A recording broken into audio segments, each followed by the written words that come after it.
Having trouble logging into Baserow, whether you're stuck on the login screen, seeing an error, or your password just isn't working, don't worry.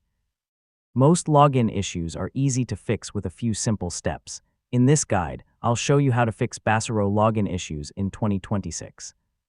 First, make sure you're entering the correct email and password.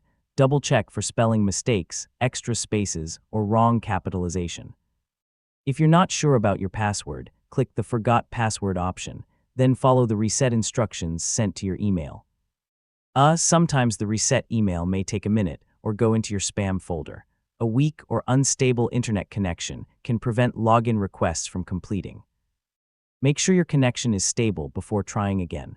Old browser data can sometimes interfere with login sessions. Clear your cache and cookies, then restart your browser and try logging in again. If the issue continues, try using another browser or switching to a different device. Sometimes login problems are device-specific, so this can help narrow it down. Extensions like ad blockers or privacy tools can interfere with login pages. Temporarily disable them and try logging in again. Sometimes the issue isn't on your side. Visit Baserow's status page to check if there are any ongoing outages or maintenance updates. And that's how to fix Baserow login issues in 2026. Most of the time, it's just a small browser or password issue, so follow these steps one by one until you're back into your account. So you should be able to log in without any trouble. Thanks for watching.